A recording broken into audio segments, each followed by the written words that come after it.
এখন আইপিএল চলছে। ভারতীয় ক্রিকেটে এই আইপিএল একটা হুজুগ এনে দিয়েছে টি-20 ফরম্যাটে খেলার জন্য, এবং এর ফলে আর একটা সুবিধা হয়েছে।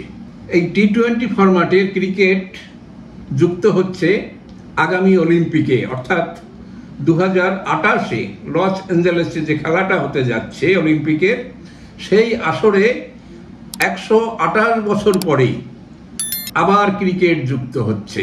কাজেই যারা ক্রিকেট প্রেমী, বিশেষ করে ভারতের মতো দেশের যেখানে কোটি কোটি লোক এই ক্রিকেট হুজুগে মেতে ওঠে এবং বিশেষ করে টি-20 ফরম্যাটের ব্যাপারে যাদের আগ্রহ অনেক বেশি, সেই টি-20 ফরম্যাটকে যুক্ত করা হচ্ছে লস অ্যাঞ্জেলেস অলিম্পিকে। এর আগে টিম গেম যেগুলো ছিল অলিম্পিকে বহুদিন ধরে, সেখানে ভারত একটা দিকেই খানিকটা ভালো পারফর্ম করেছে, এবং ভালো না, খুব সুন্দর পারফর্ম করেছে, সেটা পুরুষের হকিতে খেলায়। সেই হকিতে টানা 6 বছর তারা গোল্ড মেডেল পেয়েছে। 6 বছর না, মানে টানা 6টা গেম অলিম্পিকের আসরে তারা গোল্ড মেডেল পেয়েছে, এবং সর্বমোট গোল্ডের সংখ্যা, স্বর্ণপদকের সংখ্যা হচ্ছে 8। এই 8টি স্বর্ণপদক বাদেও রয়েছে একটা রৌপ্য পদক এবং 3টি ব্রোঞ্জ পদক। 1980-এর পরে ভারতের এই হকির সেই স্বর্ণযুগ তা যেন অপসৃত হয়ে গেছে, তারপর আর ভালো পারফরমেন্স কিন্তু করতে পারছে না। অথচ সেই সময় পৃথিবীতে শ্রেষ্ঠ হকি টিম বলে ভারতের পুরুষ টিম গণ্য করা হতো। ফুটবল, ভারত ফুটবল নিয়ে মেতে ওঠে ঠিকই, কিন্তু ফুটবলের পারফরমেন্স কিন্তু মোটেই গৌরবজনক নয় বা তেমন সুন্দর নয়। একমাত্র দেখা যাচ্ছে যে একটি অলিম্পিকে 1956 সালে সেখানে কোয়ার্টার ফাইনালে অস্ট্রেলিয়াকে হারিয়েছিল 4-2 গোলে।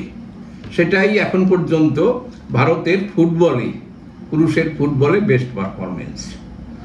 এছাড়া অন্যান্য যেগুলো টিম গেম রয়েছে, সেই সব টিম গেমেও ভারত কিন্তু তেমন সাফল্য কোথাও পায়নি। এবারে দেখা যাক আমাদের এই নতুন ফরম্যাটের যে খেলা অলিম্পিক, সেখানে ভারত কি করতে পারে। আমরা আশা করব যে ভারত একটার পর একটা ভালো পারফরমেন্স করে যাচ্ছে। এই মুহূর্তে ভারতীয় টিমের পারফরমেন্স বিশ্বের সেরার মধ্যে গণ্য করা যায়।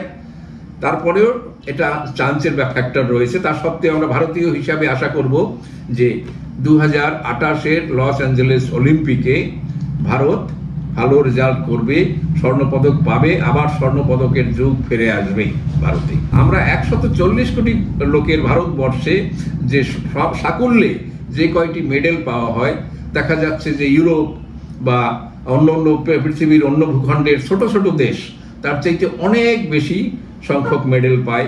তবুও গত 4-5টি অলিম্পিকে ক্রমশ আমাদের খেলোয়াড়রা নানান শাখায় তারা ভালো পারফরমেন্স করছে। এবারে আবার নতুন কয়েকটি ইভেন্ট কিন্তু যুক্ত করা হয়েছে। যেহেতু খেলাটা হচ্ছে আমেরিকাতে, আসর বসছে আমেরিকাতে, সেই জন্য সেখানে বেসবল নতুন করে ফিরে আসছে, সফট বল রয়েছে, ফ্ল্যাগ ফুটবল, ল্যাক্রোস, স্কোয়াশ, এই জাতীয় অনেক খেলা যুক্ত হচ্ছে।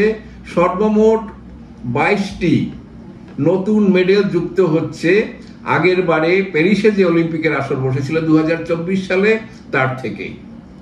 আশা করি আমরা ভারতীয় খেলোয়াড় যারা পারফর্মার, তারা বিভিন্ন দিকে ভালো রেজাল্ট করবে, এবং আমরা নতুন করে আশা করব, বুক বাঁধবো যে ক্রিকেটে ভারত প্রথম যে সূচনা 128 বছর পরে, সেখানে আবার স্বর্ণপদক আমাদের কাছেই আসবে, এই আশা রাখি। সমস্ত ক্রিকেট উৎসাহীদের জন্য, ক্রিকেট প্রেমিকদের জন্য সেই শুভেচ্ছা বার্তা দিয়ে আমাদের ভিডিও আজকে শেষ করছি।